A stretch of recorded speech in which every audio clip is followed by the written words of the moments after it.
прям хотелось, чтобы у меня тоже такие цветы были, чтобы у меня тоже так все цвело. А вот по наставлениям Натальи, оказывается, это возможно, ура, ура! Смотрите, как это красиво! Все просто в шоке. Я новичок же, и это только начало. Все так смотрят и говорят, разве так возможно? Это, наверное, искусственные. Я говорю, нет, они живые, они живые. Обрезала, разрезала все, обработала и в грунт посадила. Мои орхидеи превратились в реанимашек. Мне было очень обидно, прямо обидно до слез. Так хотелось увидеть цветение своих орхидей. А до этого, по наставлениям других каналов, я их поливала в 7-10 дней один раз. Не опрыскивала. Если даже вода попадала в пазухи листьев, я промакивала и очень боялась, что куда-то, чтобы вода не попала, что они загниют, вот так сильно боялась. Это было, конечно, большой ошибкой – поливать растения в неделю один раз, потому что у нас очень жаркий и сухой климат. Температура воздуха летом достигает 45 градусов по Цельсию, а зимой опускается до минус 3 градусов. Я про себя подумала, если у человека такое пышное и красивое цветение, то, конечно же, этому человеку можно доверять. И я не ошиблась. Я стала применять все знания, которые получила от этого канала, из канала «Классика орхидейного жанра», на своих растениях. Это был настоящий путь через тернии к звездам, от реанимации до пышнейшего цветения орхидей. И это стало нашей общей победой. Привет, друзья! Вы на канале «Классика орхидейного жанра». Сегодня у нас новое отчетное видео о пышнейшем цветении орхидей, достигнутом с помощью методов выращивания орхидей каналом «Классика орхидейного жанра». Совершенно неважно, где вы живете, на холодном севере или жарком юге, методы выращивания орхидей этого канала подойдут вам абсолютно везде. И если не так давно мы смотрели отчетные видео из северных регионов России, из городов Санкт-Петербург и Москва, где прохладный и влажный климат, то сегодня мы посетим страну с очень сухим и резко континентальным климатом. Сегодня мы побываем в Кыргызстане, в городе Ош. В гостях у Гульнозы Маматовой мы уже были осенью прошлого года. Тогда Гульноза нам показывала, как с помощью методов этого канала вывела свои орхидеи из реанимационного состояния. А потом появились цветоносы. Да не по одному, а сразу по 2 на орхидеи. И не просто цветоносы, а разветвленные, ветвистые, как деревья. И если вы не смотрели видео о том, как все начиналось, ссылку на него я, как всегда, оставлю в первом закрепленном комментарии под этим видео и в описании к нему. Обязательно посмотрите это видео, если вы новичок. В видео Гульноза рассказывает о всех своих ошибках, которые ей довелось совершить.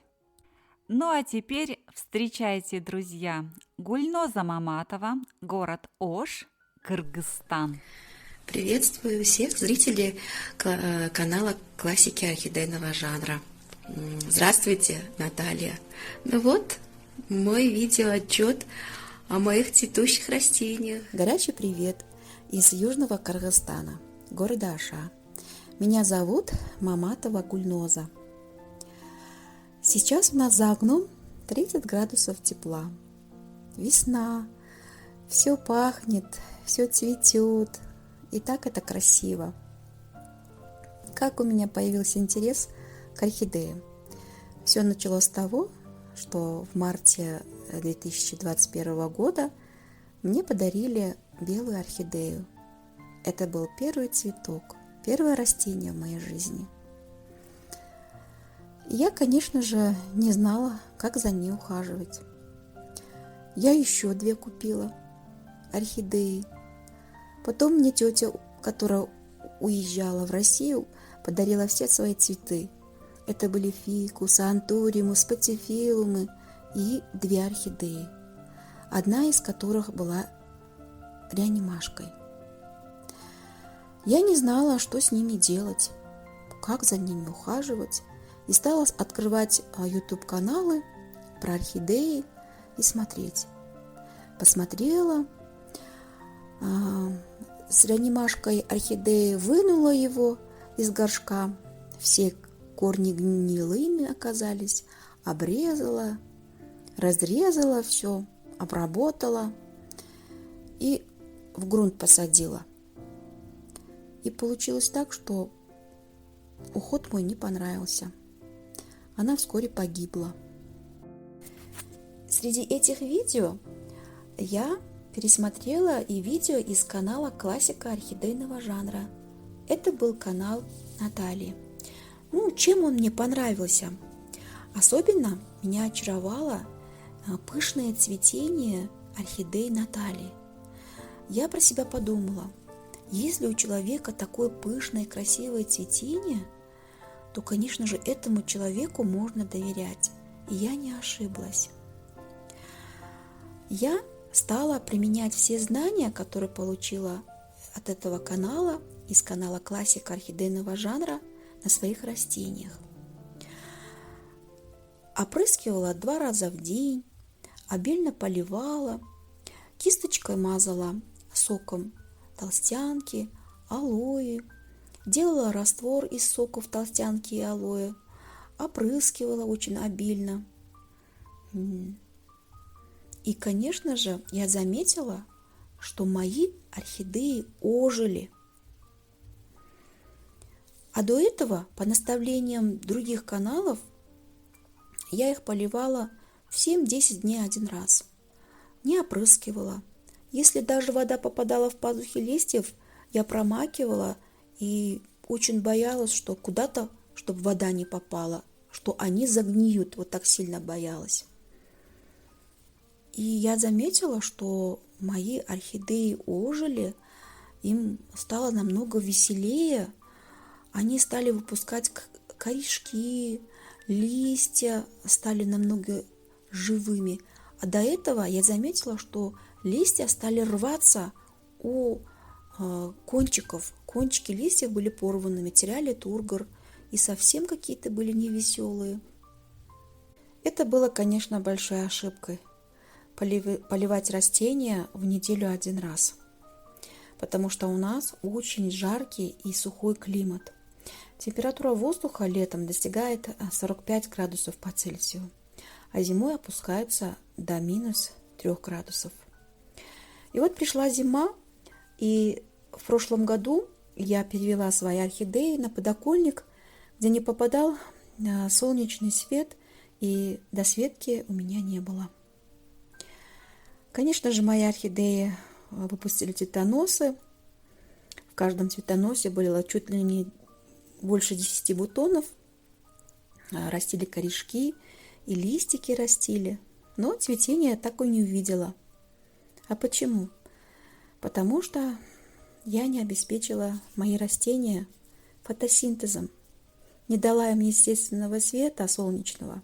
И досветки у меня тоже не было.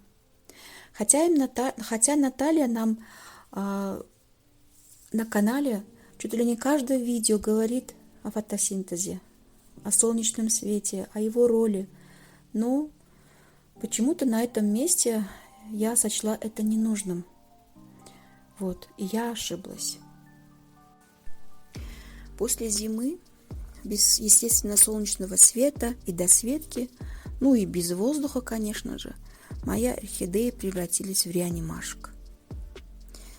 Мне было очень обидно, прямо обидно до слез. Так хотелось увидеть цветение своих орхидей.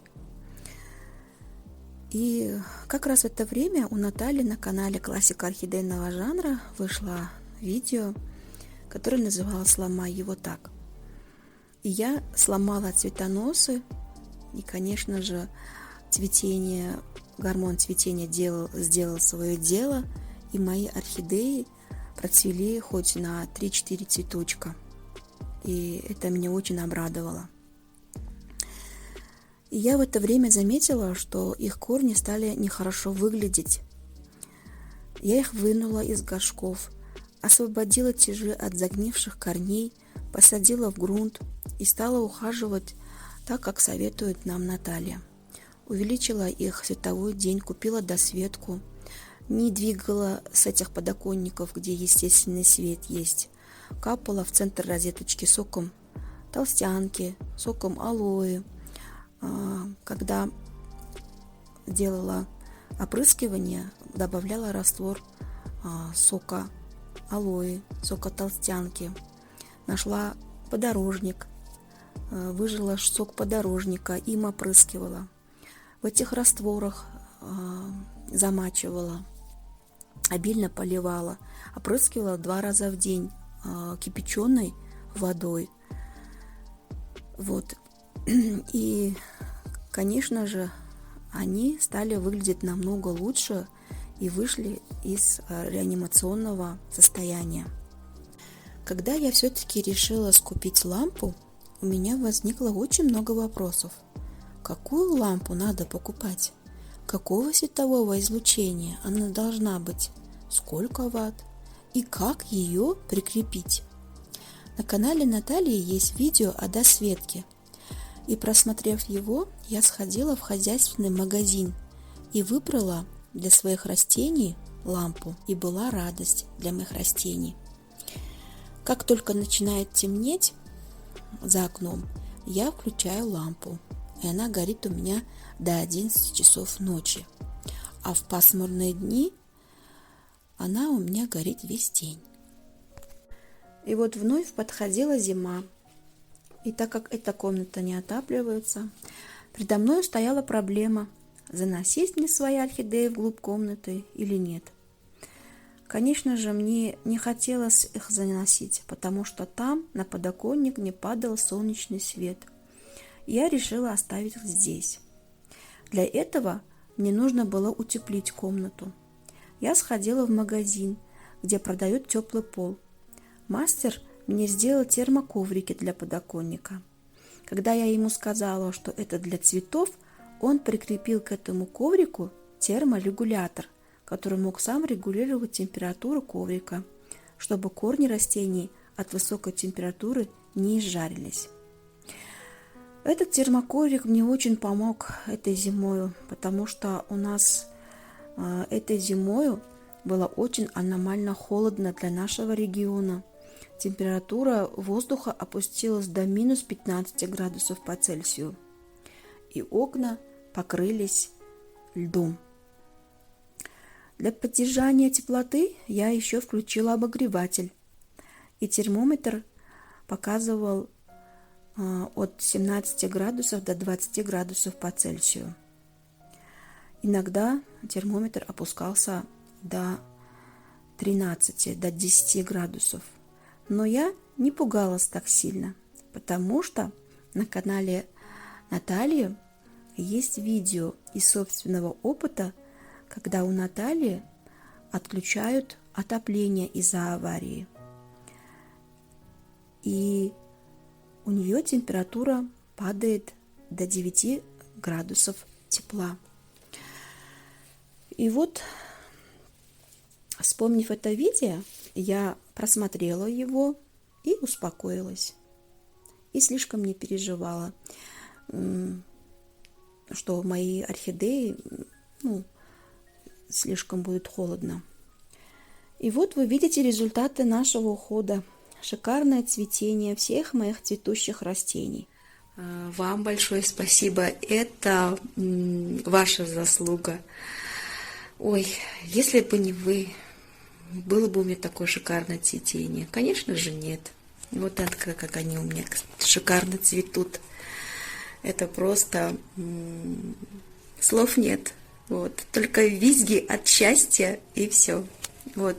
Хотя и банальная белая моя орхидея, но она на 26, по-моему, если не ошибаюсь, цветет цветов. Вот.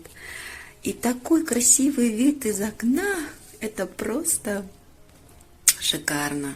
Поэтому это просто видеть надо, оказывается. Это шикарное цветение. Когда я смотрела на канал «Классика орхидейного жанра» и на цветущие цветы Натальи, мне так было прям хотелось, чтобы у меня тоже такие цветы были, чтобы у меня тоже так все цвело. А вот по наставлениям Натальи, оказывается, это возможно. Это возможно. Ура! Ура! Смотрите, как это красиво. Все просто в шоке. Я новичок же, и это только начало.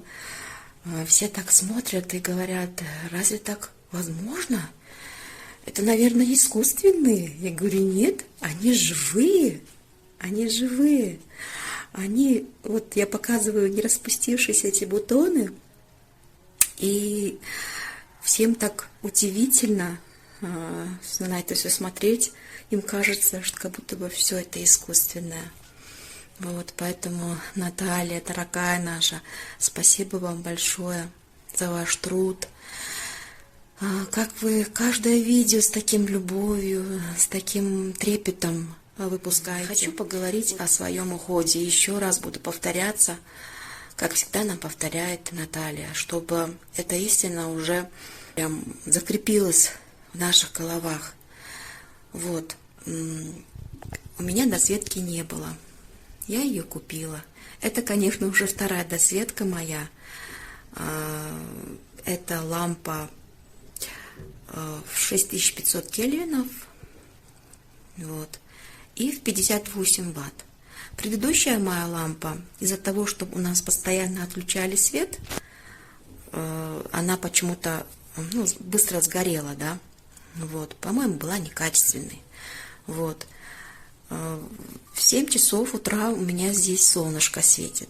Как вот в видео Натальи я заметила, обязательно естественный свет должен проникать. Не только досветка, но вот на это окно у меня проникает естественный свет.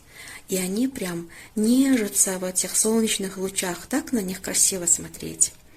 Вот. А вечером уже в 6-7 часов у меня здесь горит досветка до 11 часов вечера. Вот. Конечно, зимой здесь было холодно. Я ставила теплый коврик под ними. Ставила сюда, в эту комнату, утеплитель, печку электрическую. Вот. И они вот всегда у меня держала здесь температура, вот как сейчас, 20 градусов и 19 градусов по Цельсию. Наша учитель Наталья, она во всех видео прям помогает, да, нам. Поэтому спасибо, что она у нас есть, Наталья, спасибо вам большое. Вот, смотрю на свои цветочки, да, и так радуюсь, такое прям счастье на сердце. Вот, и рекомендую всем вам. О чем бы хотела еще поговорить? У меня на подоконниках стали появляться муравьишки. Это я знала. Когда они появляются, они прям, наверное, хотят прямо проникнуть в эти цветочки. И вот уже за 3-й день у меня, вот они, по-моему, туда в пыльник заходят, эти муравьи. Я уже удалила 1 цветочек здесь. Они заходят в прям пыльник, и, видимо, цветочек думает, что его оплодотворили, и он начинает увядать. Вот этот цветочек утром, он был уже целенький. Сейчас, после того, как я заметила, что в него проник муравьишка, он уже стал засыхать. Поэтому я придумала вот такое прям, из картона вырезала и прям окружность инсектицидом посыпала. У нас такие, оказывается, на базаре продаются от борьбы с муравьями и с тараканами.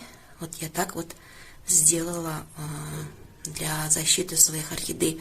А то, жду свое цветение чуть ли не 4 месяца, и какие-то муравьи, они заставят их прям увядать. Нет, не бывать этому. Поэтому борюсь как есть. Вот какая некрасивая. Вот он сегодня уже начал распускаться. Вот какая красота. Вот тоже какая красота. Вот. Это просто...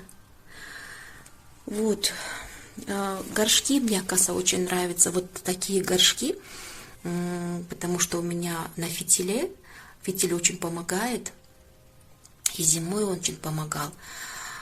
Когда есть, оказывается, естественный свет и досветка, перелить растение вообще невозможно, потому что естественный процесс фотосинтеза идет, и вот в этих горшках есть промежуток, куда может проникать воздух. Поэтому вот такие вот горшки, которые с воздухопроницаемостью, они очень актуальны. А вот эти горшки, они мне не понравились. Вот здесь зазора нету. И получается, что воздух не проникает, как будто бы корни не получают воздуха. Я вот так вот продырявила эти горшочки, чтобы немного корни дышали. И внутренний горшок тоже продырявила. Вот сделала так. Вот. Вот у меня толстяночки. Они какие уже большие. Это мои помощницы. Вот. У меня алоэ. Это алоэ вера. Это столетник растет. По рекомендации Натальи, вот у меня 2 ранимашки антуриума были. Это были только отросточки, 1 листочек был. Вот. И по тем рекомендациям, которые Наталья всегда нам дает, я применила и на них, и алоэ, и толстянку. И они вылечили их. Вот они как цветут. Теперь не только орхидеи цветут у меня. Я думала, антуриум у меня умрет. Нет, он теперь вот выпускает эти стрелки и сам цветет. Поэтому, Наталья, дорогая наша, спасибо вам большое, что у нас есть, что не забывайте нас, что с таким терпением обучаете нас. Это для нас очень важно. Спасибо вам и низкий вам поклон. Не буду уставать благодарить Наталью за ее терпение и тот труд, который она делает на этом канале, на канале «Классика орхидейного жанра». Вот такие цветущие орхидеи, так радуют меня. Для меня даже самый пасмурный и грустный день с ними становится намного веселее, да? Я подхожу к ним, разговариваю с ними, чуть ли не обнимаю, и мне очень становится хорошо на душе. Я не верила, что мои орхидеи так могут цвести. Это для меня было каким-то неисполняемым чудом. И действительно, как Наталья нам из одних из видео говорит, пусть вера в чудо всегда остается с вами. Это чудо у меня сейчас есть на подоконнике, и в это чудо я поверила. Вот такая интереснейшая история и вот такой чудеснейший результат работы натуральных и природных средств ухода за орхидеями. Результат правильно созданных условий и ухода. Всему этому вы с легкостью научитесь на канале «Классика орхидейного жанра». Самый главный плейлист для изучения фаленопсисы «Вопросы по уходу». Обязательно поддержите автора своим одобрением в комментариях, ведь снимать видео для канала очень нелегкая задача. По себе знаю. А теперь нажмите на кнопку «Подписаться», если раньше вы этого не сделали, а потом на колокольчик. И обязательно возвращайтесь на канал, ведь впереди у нас много интересного.